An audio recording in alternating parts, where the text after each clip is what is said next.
All right, first question. What's your name? I go by a couple different names. McAllister Museum, JLegacy, that's my DJ beat making name. And also I go by Mari. That's a short name for my real name, Jamari. So Oh, so you also do like production and DJ work? yeah. I've been DJing for 10 years. I've been making beats since about 2019. And where are you from? I was born in Kankakee, Illinois, but I moved to Las Vegas when I was 5. About 6, around like 2007. I stayed out here for 8 years. I moved to North Carolina in 2014, and then I moved back to Vegas around like 2020. Wait, we're at in North Carolina. Yeah, Indian Trail. It's about 30 minutes away from Charlotte, but Nice. I was doing a bunch of shows in like 2018. So when I tell people North Carolina, they really don't know Indian Trail unless they're from North Carolina. So I just say Charlotte. And how was it growing up in, I guess, like Indian Trail and like Kankakee and like Vegas? And how do you feel that's like impact Yeah. like growing up in different places? Well, Kankakee, I was a young kid, so I was just doing kid stuff. I was really mainly in the house. But then I moved to Vegas. It was way different because it was the West Coast compared to the Midwest. And that's when I grew up, started learning about like fashion and music and certain things like that. Then I moved to North Carolina. That's when I was in high school, so I was doing like my hood rat shit with my friends and smoking, doing regular teenage stuff. Learning how to drive, and they all impacted me in different ways. Like in Vegas, I did just more carefree, out here in the West Coast, things like that. I was around a bunch of different cultures. Like in Chicago, I was mainly around a lot of black people and white people. But when I came out to Vegas, it's like Hawaiians, Asians, Japanese people, just a bunch of different races and things like that. And then I moved back to North Carolina. It was like way more laid back as far as the fashion, and like a lot of people didn't know much about like certain things within the culture because they're like more closed minded to certain things. You know what I'm saying? And a lot of people don't really know, like what you got going on right now with your platform. I'm sure a lot of people around you don't really know like the music that you post, things like that. It's like few certain people that know what's going on. Exactly. It's like a very small percentage that actually know, but I mean that's kind of cool because on one hand it gives you like a opportunity to kind of put people on to stuff early. So Yeah. Around like 2015, 2016, when I was like really getting into like the SoundCloud era, like Playboy Cardi, Bones, Xavier Wolf, that type of music. I just had like a group of friends. We were the only people in school that really knew what was going on. Everybody else was listening to Migos, NBA, which is cool, but like I was just like on some different shit. what were your three most viral pieces of content, or I guess what have been like to this day? It's fucked up because my YouTube channel got deleted early this year. I had 11K. I guess they would all come from YouTube. I was just re-uploading people's music that I liked. I uploaded this mixtape Pierre and Cardo Wild Adventures. Uploaded, ended up hitting 1 million. A lot of people liked it because they took it off streaming services. About a couple months ago, I uploaded this video of Billie Eilish. She was singing this X song that's got like 130K views right now, which is it's cool. I'm still posting and getting more engagement and stuff like that. I'm not exactly where I want it to be. And my third viral piece of content, I'm not even sure, honestly. I can't even now, but that's the two things that stick out to me the most because it was like, well, okay, I could tell you the third one. It was like a video of Lucky, he was not sipping fake drink, but somebody tried to give him fake drink. But I want to say that those days where I posted like the Billie Eilish and the Lucky post, those were days where I was like, man, I don't feel like posting, but I ended up posting. They ended up going viral. So my advice to anybody that's posting content like I am, post even when you don't feel like it because you never know what's gonna blow up. A segue, since I feel like you're about to touch on this anyways. What do you think makes content go viral? Really the trends and really the trends. Just looking at trends and taking advantage of certain trends. Like when I first started posting on YouTube, I noticed that a lot of people liked Icy Twat, but a lot of his albums were on YouTube. So I'm like, okay, this is a trend. I liked it. I liked it, and I wasn't on it just because it was trend, but I noticed it was a trending as well. So I was just like, okay, let me post the Icy Twat albums because I know people are looking at it. That's what eventually got me my supporters today and the people that follow me. A lot of people know me from YouTube and the IC Twat videos that I will post. Wait, so this isn't a question. I'm just curious. All right, so right now it's McAllister Museum 2.0. Mhm. So the old one just like they just like took it away basically.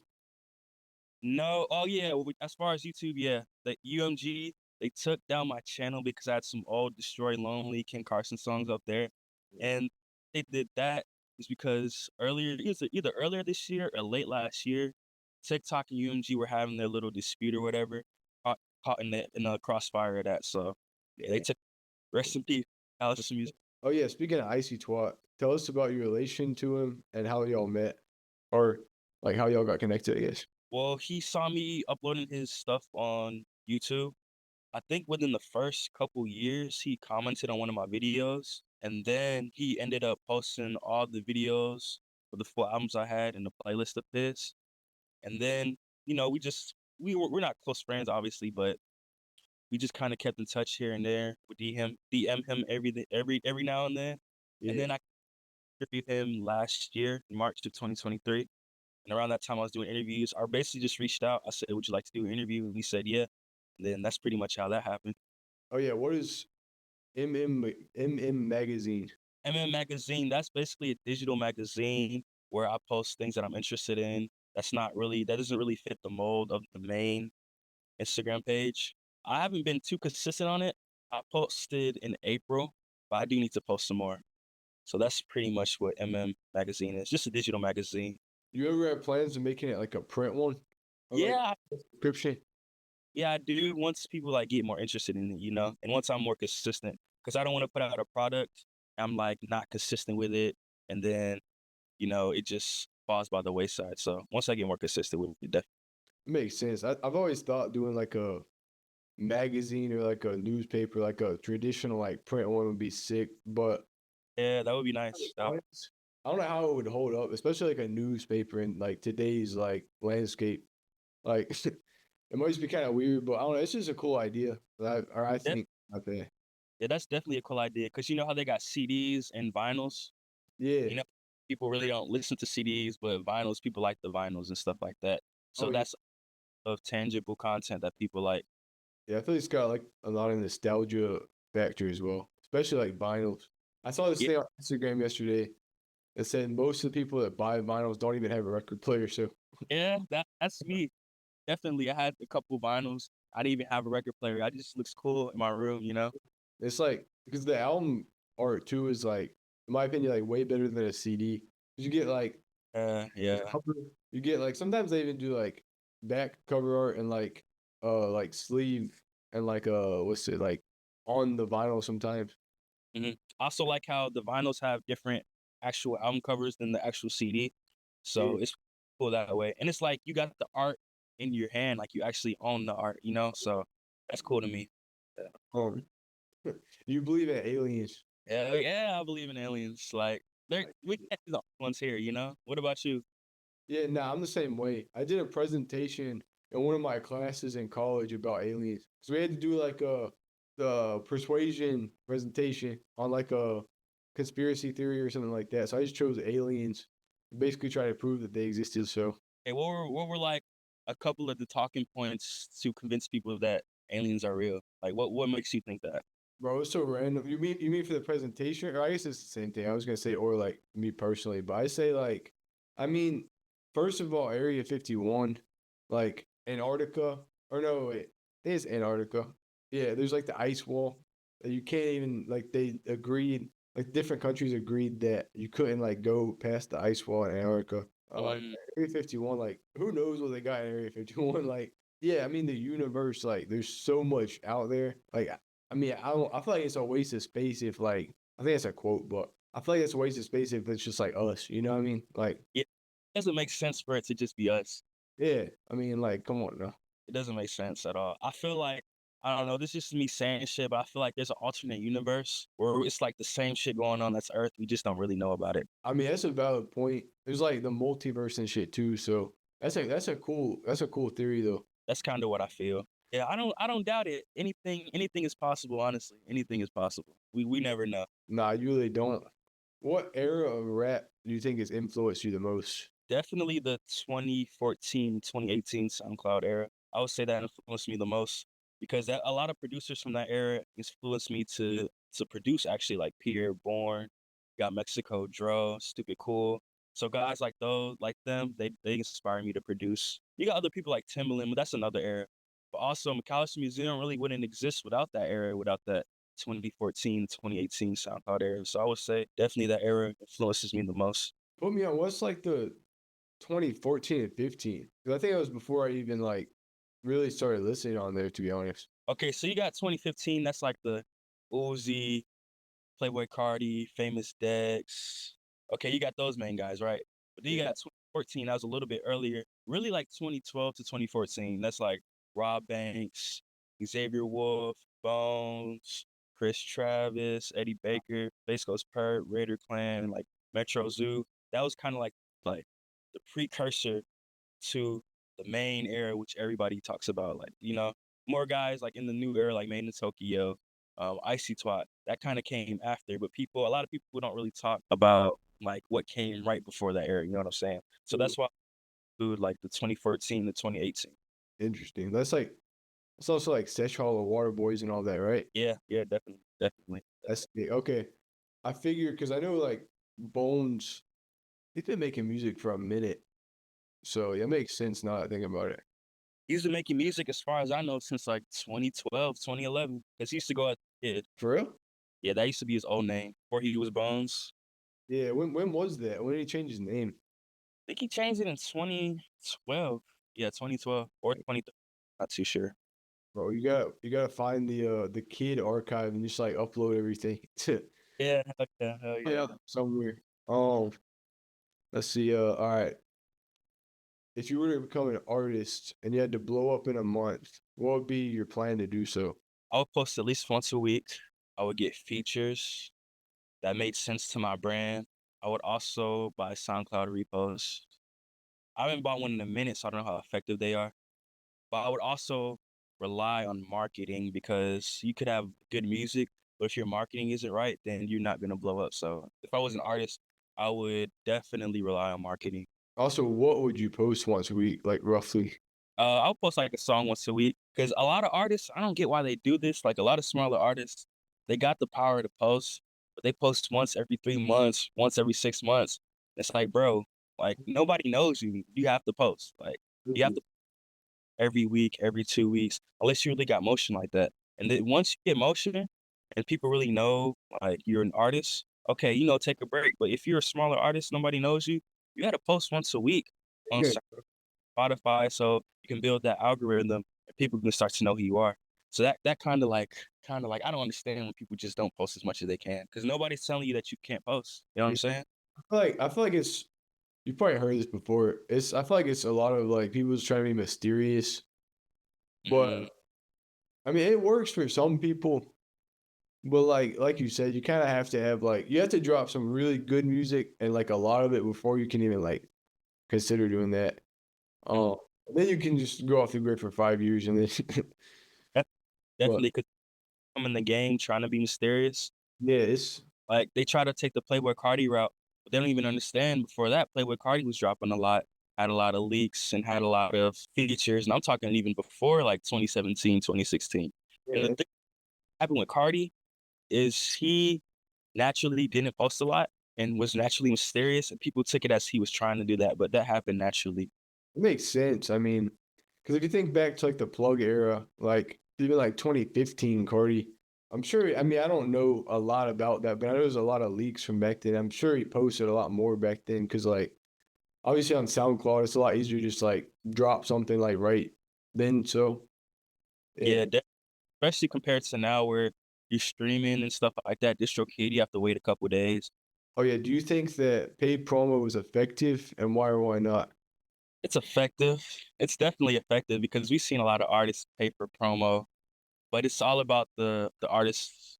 I mean, the crowd's reaction, how they feel. Because Molly Santana, as far as I know, she's buying a lot of promo, and I fuck with her, and she's been up. But you also got Sid Shine.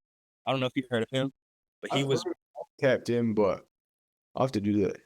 yeah, he would be on a lot of promo pages, but the reaction to his music wasn't really as good as Molly Santana's or other people that paid for promo. A lot of people found him annoying.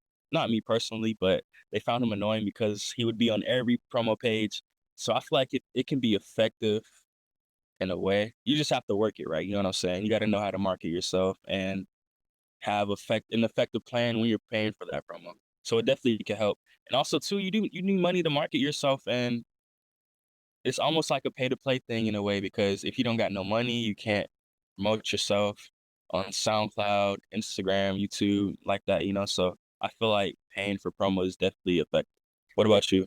yeah, I agree. It's like I think it's like two sides to it. Because on one hand, like obviously I've seen people take the route of like all organic. Like Lucky, for example, he's been making music for like what 10 years or more, and Yeah, he could have bought promo. I don't know, but like when I think of like artists buying paid promo, I don't think of like Lucky. I think of like newer artists that kind of gained a lot of traction last year. But I mean, it makes sense because like obviously he's doing something if they're able to expedite that process that much. So I think, yeah, I think it's the way you do it and like really, yeah, just really like how the route you take because I don't like this stuff that's like corny, like. yeah. But I mean, I think there's a difference between paying for a platform to put something on that you think people are gonna like a lot versus just like having some like scheme or something where you try and like frame something. I don't know. It's just I mean this is probably not as common as I'm like thinking, but it's like yeah, I think it's effective if you know what you're doing and it's like valuable content. So Right. You feel like a lot of people just take the money just because they can get the money and then post it up even if it's whack or it doesn't really fit their yeah, vibe. that's what I'm saying. Like that's why I've always kind of been on the fence about if I should do that or not. Because I don't want to. On one hand, I don't want to just like only do something for the money, but on the other hand, it's like you gotta make money. So it's like, and I also don't want it to be to where like I've gotta take stuff and post it just so I can get the money, so it keeps. You know what I mean? So it's like I don't know. Like personally, it's something I'm still trying to like figure out, but Yeah. overall, I think it's effective, and like I definitely respect people that can do that and make it not like seem forced, I guess. So And I like how we got the power of the internet. Like back in the day, you have a label that has to pay for radio time and promotion and things like that. But now we can do it ourselves. Go yeah, into Twitter, pay for our own promo. We don't have to wait for a whole nother label to do it for us. So I do like that. I do like that part of it. definitely. And the creative side, like I'm not 100% sure, but I feel like it's probably that way with uh like graphic designers, like video directors, like people like that. Like I'm sure at some point you had to go through a label to get to like people to do that, right? I'm sure. Yeah, pretty much. Actually, I heard the story. Little Yachty, the Lil Boat mixtape. The guy that gave him the graphics for the mixtape, the cover art, he just hit him in the email, like a cold email, and he ended up in the cover art soon. So it's amazing what the internet can do for us. Yeah, that's wild. That's like that's an iconic album cover too. Yeah, I like it a lot. A I lot. always thought that was one that was like definitely had like a label behind it. That's crazy. I did too. I just found out about this a couple weeks ago. Hey, the more you know. Or yeah, I always thought it was a label as well. When did you first like did you start with like well, I guess what was your first like uh content on McAllister Museum? I was posting D Savage on my YouTube, and then I ended up posting Icy Twat. But then, like 2020, early 2020, late 2019, I started posting a bunch of different people. But this also ties into the Charlotte scene because 2017 and then 2018, no, 2018, I was doing shows, but then I saw a lot of people who had talent like NASCAR Allo, 10 Cell Phones, Jay Storm, Maserat, Apollo is Lane, Dirty Butt. I saw a lot of these guys, and I was like, damn, there's really nobody that's pushing them or have a platform for them. So I started them posting them on the McAllister Museum Instagram. So yeah, that's what I was doing as well. It started off as me wanting, as on the Instagram side, it started off as me wanting to give a platform to people that really didn't have the platform on them at the time. Right now, it turned into, the SoundCloud era because that's what people wanted. But originally for the Instagram, it was just a bunch of people that really wasn't getting the shine I felt like they deserved. And I had the leverage with the Icy Twat videos already posted. So I was like, let me post them as well so they can kind of get in the mix. I like that because that's like a way to kind of share your platform and like that's kind of what I want to do is like have that pull and like traction, but then use that to put like people on that I fuck with that don't really have like the I don't know. I guess like you said, like the platform yet. Yeah. So Who are some people that you mess with that you would like to see get elevated to that platform? obviously my homie Lone Star, he's like a longtime friend. Let's see. My friend Arvel, he makes like EDM, but that's also like a long time homie. Okay. Slot Mike, I've done a few videos for him. We've been locked in for a minute. And then I guess people just like people in the city, Weston Way or Way. Let's do a video for Speak About Jay Munch. Munch, you've probably heard of Munch. I'm trying to see Munch like I feel like he's gonna become like a big star. Yeah, yeah. I'm telling you, like, there's other people like that too. Like, I'm trying to think of names, but those are the first ones that come to my head because like the ones that I've like kind of known of for a while from like the city and or like worked with that I feel like deserve to be up there, but just haven't quite gotten there yet. I know what you mean. Munch is definitely gonna be big. He has his own style. I appreciate artists that have their own style, definitely. Who are 5 artists with under 100K monthly listeners that you predict will blow up and find mainstream success in 2025? Well, I don't be on Spotify, so I don't know about monthly listeners. So can we change it to like under What's 100? like less followers? Like for example, like yeah, just like less followers on SoundCloud or something like that. Like less than 5,000, we'll say. First, my boy Summer Alone. I really like his music. Who else? These are really people that I've been following for years and been connected with for years that I'm about to mention, but Dirty Butt, definitely want to see him shine. Maserat, he has like this rock sound that he's been working on for years, but he also does rap and other things like that, like that. Belize, I want to see her get her shine as well. There's a Yeah. lot of female artists that are coming up. I feel like she should be elevated in that platform as well. Damn, I hate that I feel like I'm missing out so many people. I just want to be Apollo is lame. I really just enjoy his music in general. So I would like to see him be elevated. Damn, man, I feel like I'm missing out so many people. But Hey, I only said five though, to be fair. So all of them all right now. So who would win in a fight? A gorilla or a grizzly bear? fuck, dude, this is so crazy because this is kind of off topic. But I had a dream about a bear earlier. What was That it, a grizzly bear? no, it was like a black bear. A bear was chasing me. Oh dang, bro, that's some like scary shit. I always have dreams about like wolves and coyotes and shit chasing me. That's scary as fuck. What do you do? Like, Yeah, yeah. It was I basically had to hide, and then everywhere I was going, this bear was chasing me, and it was weird. Like it damn. was, but who do I think would win? Grizz. I would say a gorilla, because a gorilla is like more lean in a way. It's got like more agility, you know what I'm saying, than a bear that just seems more sluggish. True, true. You know what I'm saying? But a bear may have more power, so I don't know. I don't think go a gorilla though. How about you?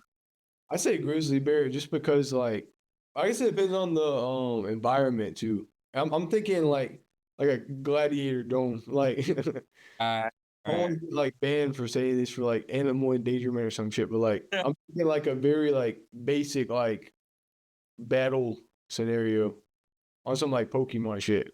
I'm yeah, thinking yeah, like the grizzly bears like I think they're a little bigger. They got like claws. I feel yeah. like I don't know. I don't know which one's got more like strength, but I'm still waiting on the funding to actually make this happen. Facts, facts. Yeah, let's do that. We gotta go through. For real, that'd be crazy. I'm not, but for real, I am trying to run like a simulation once I hit like X subscribers, just like on the most random shit ever. What is the origin and meaning of the name McAllister Museum? Well, basically, the origin of it, I was watching a bunch of guys like Shroomhead, Mystic Punk, I think that's his name, Wavy Living. A bunch of guys are posting a bunch of underground music. And I was just like, yo, I can do this too because I know some underground people. And then that's when it went to the icy spot, and I was just ended up posting them. But the well, that's not really the name, but the origin of the name, it was just like when you think of a museum, you think of a bunch of art pieces and different different things in the museum. So I felt like it was kind of a museum of music of a bunch of different music that I like. So that's really the origin of that name. Makes sense. That's a cool concept. I was always on my laptop, and when you're on the iTunes, it kind of looks like a museum, like a digital museum with just Yeah. different people, how you make the cover art and the cover art that you set for different albums and things like that. So that's kind of where I got it from as well. What do you think music will sound like in 100 years? I don't fucking know, man. I don't know. We're gonna have like 30-second songs. For real or less? Like the snip is gonna be like the song. Yeah, exactly. The sim is gonna be the song. That's how it's gonna be. But I can't even tell how it's gonna sound, man. Well, I think nobody asked my opinion, but I think it would be either like something we can't even like comprehend right now, like maybe not even like music in the traditional sense, or like it's gonna regress and start going backwards. It's gonna be like classical. Yeah. Right. I That mean, could. people still make classical music, but I mean that'll be like like Yeah. yeah, They'll be snapping and shit like that.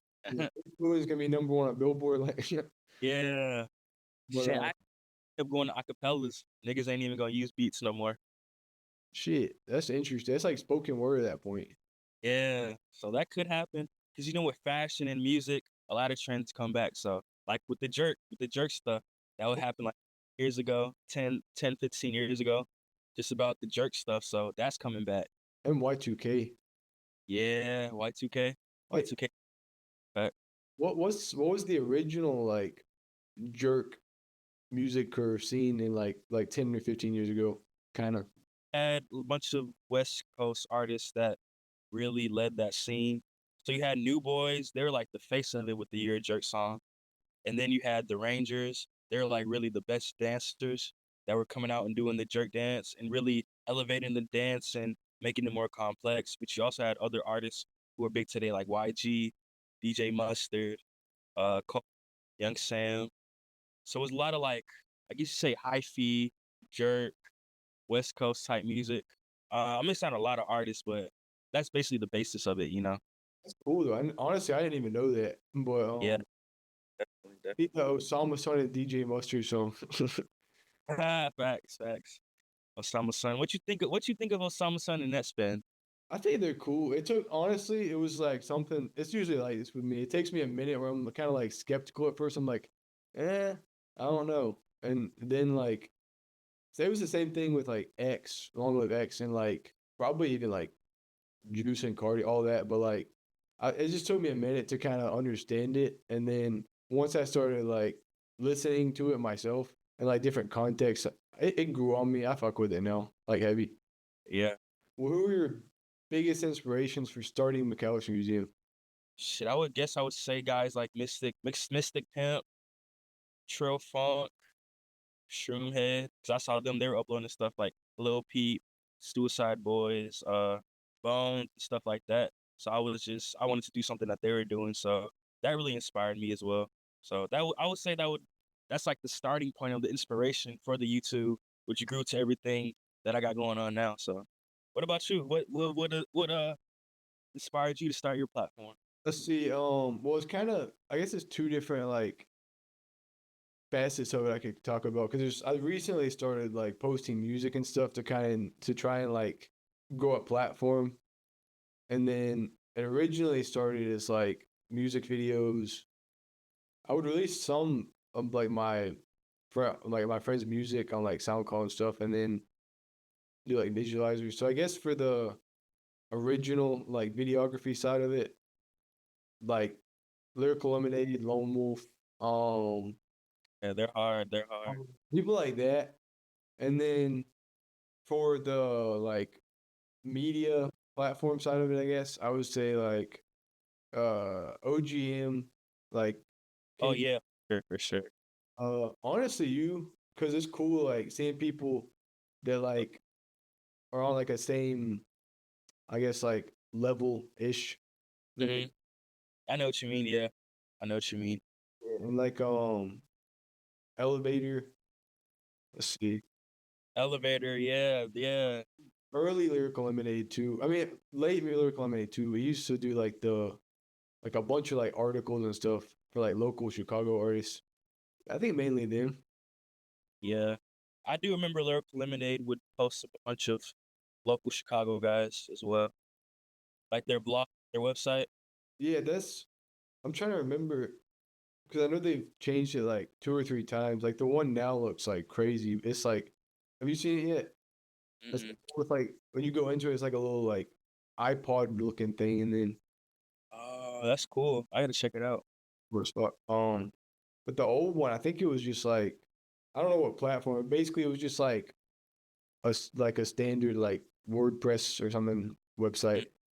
good. It was like that's kind of like the origin of it. So, all right, what are your five favorite albums of all time? Yeah, Come on, man. Okay, you know what? I can't give you my top five albums of all time, but I can give you the five that I'm like really enjoying right now. that's cool. I would say Travis Scott Rodeo, Ken Carson, The Great Chaos, Playboy Cardi, Whole Lotta Red, Tyler the Creator Wolf. People don't like him, but Drake, Take Care. It's That just so nostalgic. It's so nostalgic to me. Like nigga, I grew up on Drake, so. But see, those are the top five, I would say. But there's so many more. Like I'm gonna look at this interview later and be like, damn, I should have said this album or I should have said this album. You know, so if you think of any more, I can always like tack them on like in like a clip or something. Well, bet. Yeah, uh, that's a good question too, though. appreciate That's a that's good. good flexible though. What I'm- about you? Uh, oh shit. No reverse part. A great chaos for sure. Deluxe. Let's see. Oh, recently that new Che album, Say So Says. I I can't heard I can't big. remember when it dropped, but I was late. I just listened to it like 2 days ago for the first time. This is good. It's like different. I Um, gotta get. I only heard it a couple times. yeah, that's fair. It's it's pretty good. It's like I said, I think it's like different, but if you really like give it some time, for me anyways, I fucked with it. Um, honestly, Osama Son Flex Music's. That's hard. That's hard. I do fuck with that album. I say Brent Faiyaz Wasteland. Is that Okay, 4 or 5? I think it's 4. yeah, that's four. I'll just say the Netspin album. I mean, I just looked at my recent, so I heard it's either really good or really bad. That's what I've been hearing. Can um, I shout out some more albums? I just feel like I want to get some albums. he good. The Skywater GG. I don't know if you've heard it yet. It's pretty good. Word. Summer Alone. Sleep Longer, You'll Be Okay Too. That's another great project. Snow Strippers, they dropped some shit too that I've been bumping. They're nice. They're nice. And that Saw Baby, that Saeem, it's pretty good. All right, what's it like owning a media company? It's cool. It can get stressful and kind of like discouraging if you're worried about likes and stuff like that. But I just recently, like this year, just had to stop thinking about likes and everything in general. And it can get all over the place because I want to do a bunch of things at once. So I Yeah, just have to just sit down. But other than that, I like it. You get a lot of connections. A lot of people message with you because they want to get posted on the platform as well. It opens up doors to a lot of other things. So I do like it. And it's just really what I would do if I was not even, you know, if I had nothing else to do, like going to a job or anything like that, I'd do that all day, like without getting paid. So, what's your advice to someone that's just starting one? don't worry about the likes. Nobody's gonna fuck with you at first. It's probably gonna take a couple years, unless you really got motion like that. Don't get discouraged by that, and just stay true to your platform. Like, don't do things just for the money. Of course, you got to make the money, so eat off your promo and different things like that. But don't do things just for the money. Like, if you don't really like an artist's music, don't post them just because you want to get the bag. Yeah, Stay. So that's what I would say. I And agree. fun with it because it can be discouraging at first, but just have fun with it. Oh yeah, Remember, well, once you really get to where you want to go, it'll all be worth it. You just gotta, as cliche as it sounds, don't give up. Like yeah. sounds, but don't give up. Sometimes you gotta regroup. Do you have employees? But I have somebody that helps me sometimes. I just started working with him. My bro Texaco Shotty, he helps me sometimes with posts. But this was recently, like a couple months ago. He's just started helping me. But other than that, the whole time it's just been me the whole time. All right. What is the meaning of life to you?